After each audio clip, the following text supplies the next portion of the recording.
20 minutes ago, this cute little bonsai project looked like this. Watch as we turn this chaotic shrub into a stunning bonsai tree. But first, let's rewind and see how we got to this stage.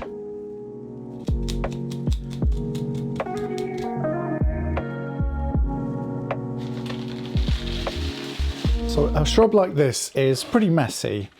It's got a number of branches, all heading off in various directions. We'd like a way to uncover the tree that's within this shrub. We need to find the structure that makes our bonsai tree. The most fundamental piece of structure of a bonsai is its trunk.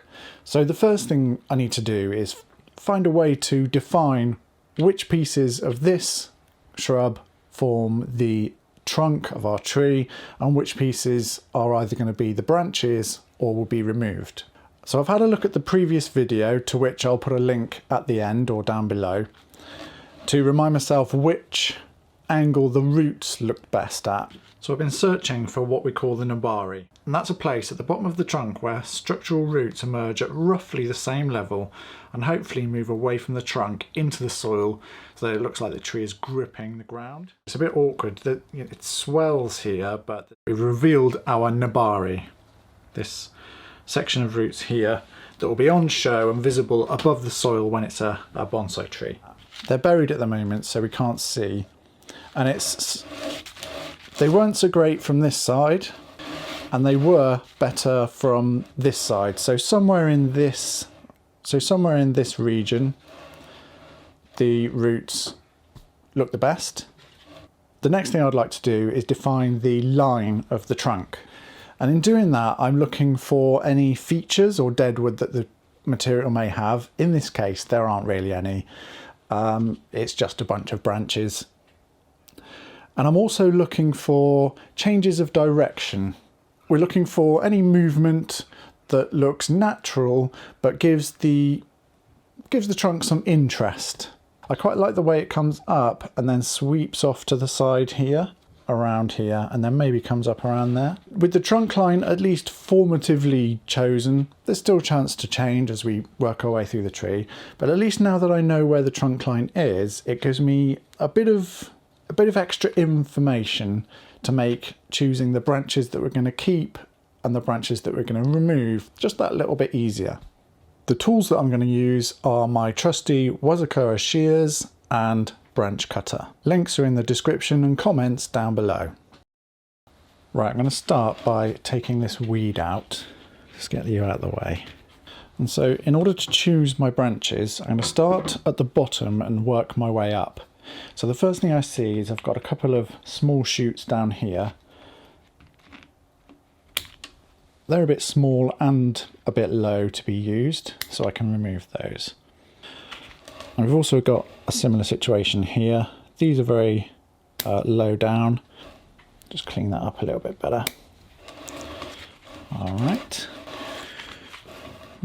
Back to our front now. Although this is small and young, it is in a reasonably good position, so I'll leave that one and decide about that one later. We've got quite an elegant feeling trunk going on. It's slimmer and wavier.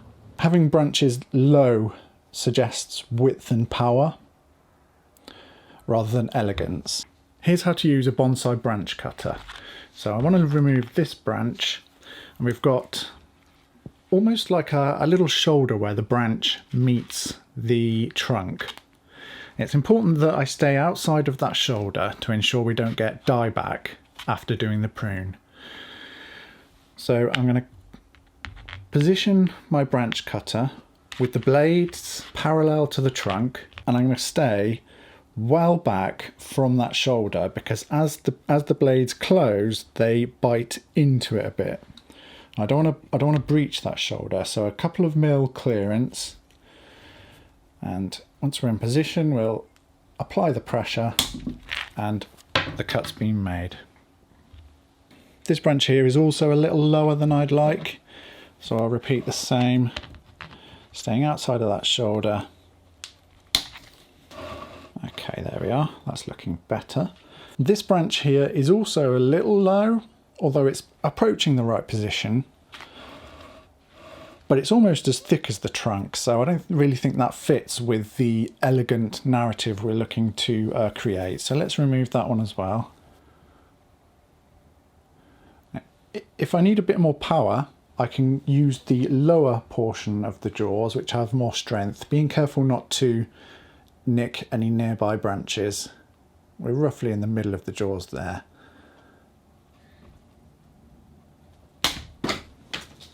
This branch is on the inside of a bend in the trunk. The trunk comes up here and goes that way. With this being on the inside of a bend, as the branch grows, it can thicken the inside of the bend, and it can make the bend look ugly, almost swollen. The thickening it causes on the inside of the bend can also reduce the flow of the bend in a way. The position's bad, so let's just go ahead and remove that one. In here we've got a branch that's in a really good position. It's on the outside of a bend, which actually enhances the bend and the flow of the tree. But it's got two branches very close together. One's coming off at a nice angle, the other's coming off at a really awkward angle. This is the nice piece, and this is the really awkward one. I'll remove the awkward one.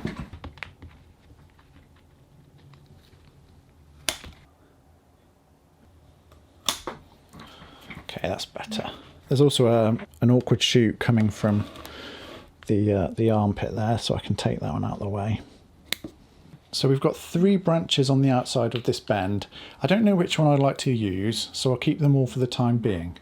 We've now got this awkward junction between this thicker piece and this branch that kind of wants to be the trunk itself. So I'm wondering, which do I want to use as the trunk line? We've got this one.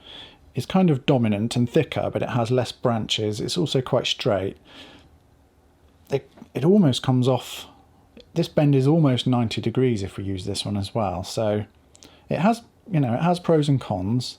This piece is less thick and the bend is less pronounced, so it looks a bit more natural the way it curves instead of shoots off.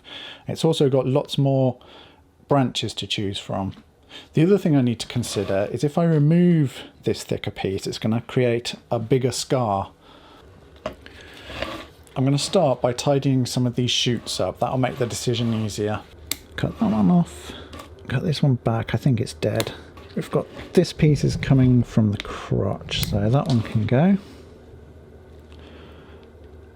As is that one there. This shoot here is coming off at 90 degrees and looks unnatural. So get that one out of the way, that makes life a little bit easier. Around this side we've got a couple of shoots coming from a crotch between 2 pieces, so they can go. It's just creating a little bit more room so that I can see how we're looking.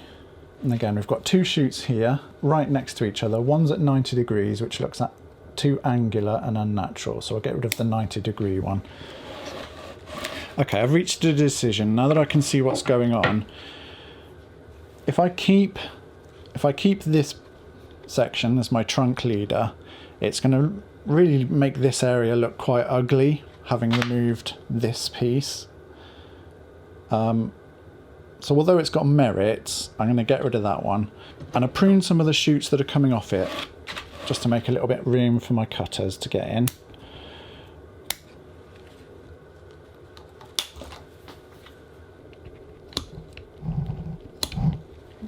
That back. Oh, and that one. That's better. Can get in there a bit easier now. Start with that bit. Make a bit of room.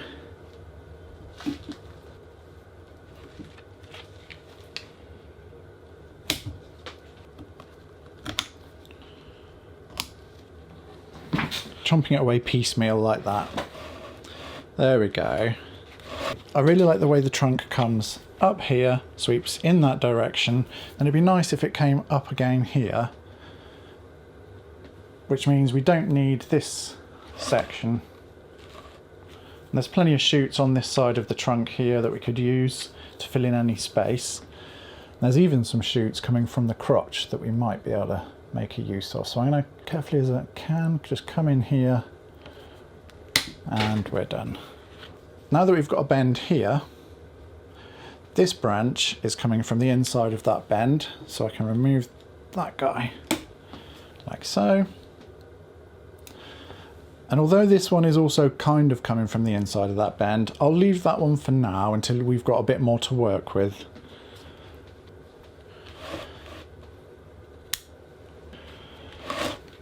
Cut that back to a living bud there. Same with this branch. If I can just get, there we go. By removing the dead ones, it lets us see what we've got to work with, helps with the decision-making process. I like how this branch kind of comes towards the back. And I like the position of this shoot here. That's a really good position. So I can now decide that the middle one I'm going to remove. If I keep all three of these, it's going to be congested in that area, reducing the elegance. So if I remove this middle one, it lets me keep the other two, which are more useful at this stage. The only major decision left now is to decide how much of this I want to keep, and that'll determine the height of the tree. So we've got several shoots, we've got several buds coming from this branch, and I think if I go for this kind of, if I prune here, that bud there is in a great position to produce some foliage in that direction. So yeah, I'm going to go ahead with that one.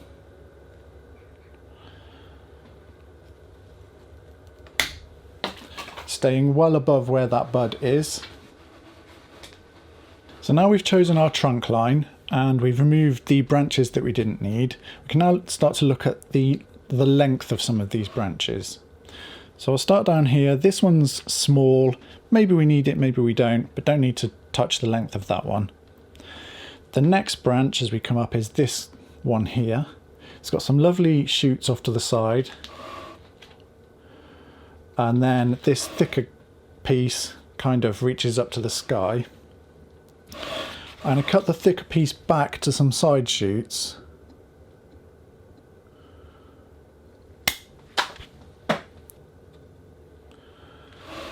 And then some of these side shoots, the tips have died, so we'll cut back to living buds there. And this one's now looking pretty long, so we'll go like so. Might be we can tweak the position of these a little bit better in a sec with some wire. As we come up, we've now got this branch here. And this has got a very thick, strong section, and then we've got this nice thinner section next to it, which has actually got plenty of side shoots that we can use. So I'm going to remove this thicker section. At the end here, cut that off because it's just going straight. Is that alive? Go. Couple of buds on the end of that. Same there. And then we can use these side shoots to create a nice little branch structure on that one. This one's really long. I'm just going to cut that one back. That's actually okay. Let's leave that one.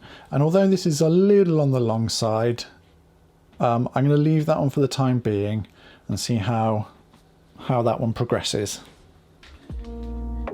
I'll just use my sharp knife to trim some of these cuts.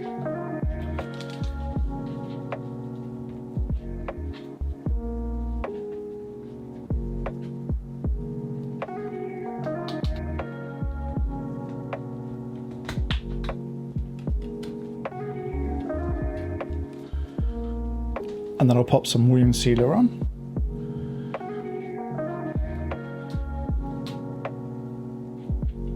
And then let that dry. So the wound sealer is mostly dry, it's a bit tacky. The distribution of the branches we've got is pretty good. It'd be nice if we had something in this area. And I do wonder if this might be our trunk leader instead of this, which is quite thick and straight, but we'll see how that develops in time. The next thing I'm going to do, the branches are all fairly straight. So I'm going to use a little bit of wire to put some movement into them, put them into slightly better positions, I think. I'm going to use aluminium wire and we're going to wire each branch in pairs. I've just noticed this branch is actually broken, so I'm actually going to remove it. Be nothing left at this rate. I'm going to use some pretty thick wire because this is quite a stiff branch. I just want to tweak this one sort of down and out a bit. And normally what you would do is you would pair two branches of similar thickness together, but because nothing else that I'm going to wire is even close to this thickness, I'm going to use a slightly different anchoring method. I'm going to pin the wire to the trunk with my finger. Being careful not to crush the branches that we've got attached. Come over, just over that join there. Use my finger to support the wire and finish off up this thicker section, just like so. I want to bring this down that way, and so the wire is wrapped in the same direction that I'm going to bend it. I'm going to pin this to the trunk as I do so, and I'm going to watch for any signs of stress along this area as I make the bend.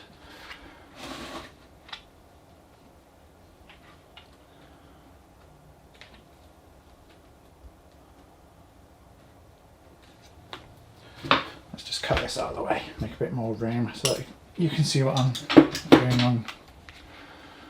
Get my fingers in there, supporting the wire. Slowly bending and slightly rotating the branch. And I can just see the merest hint of a split in the bark where the outer skin is just starting to open. I'll put just another dab of this wound sealer on that crack. So I've just moved this down and forwards just a little bit so it's not pointing so obnoxiously into the sky now. That's exactly what I wanted. I'll wire these two into a slightly better position.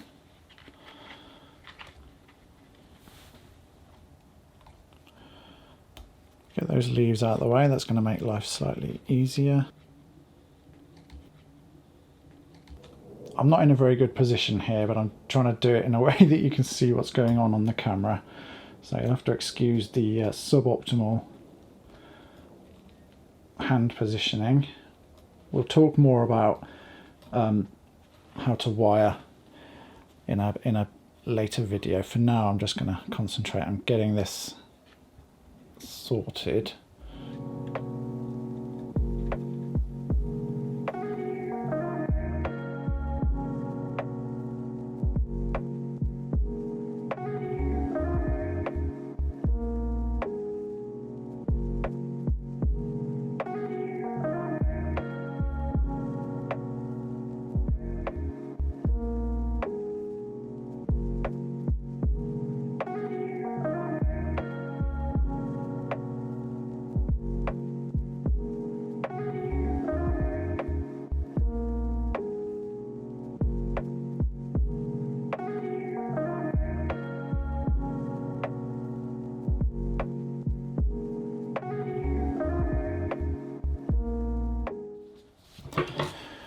And then I'll cut this one back to some side shoots.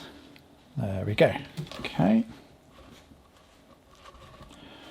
Starting to get there now. And this one's very straight, so we'll put a little bit of wire into this just to give it a bit of interest, slightly better position. I'm going to pair it with this shoot down here. The position isn't ideal, but we'll make it work.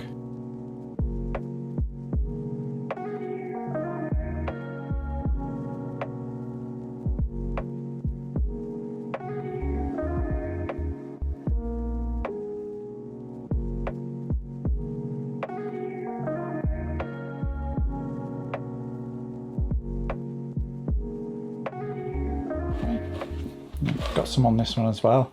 With this one, I'm actually going to bring that down, sort of down and out. So I'm going to support it at the shoulder. I'm going to come down, sort of towards that way, Go sideways to position this one in its own bit of light.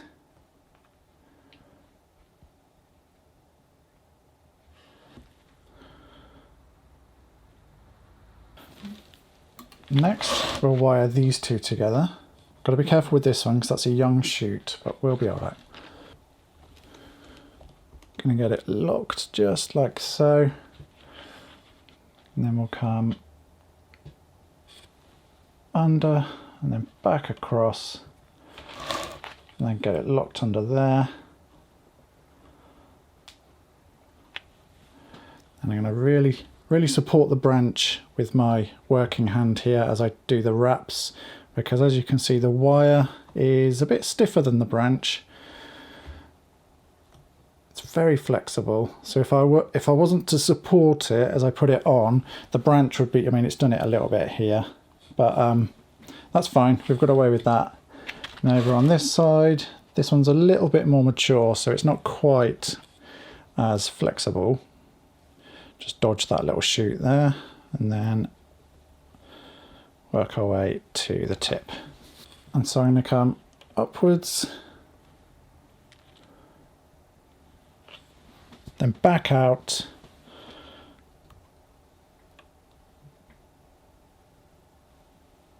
and round like so. I think that's about where I want it. Yep, that's looking good. Then with this one, I think there is a case for treating this one as the new trunk leader and chopping this piece off at some stage. Yeah, so what I'm going to do is I'm going to assume that that's the case. I'm going to come up close in and come sort of back this way a little bit. In the future, if I do decide to use it as a branch, it won't take much to bend it down a little bit. But if it becomes the trunk leader, it's in a really good position, set up really nicely, like that.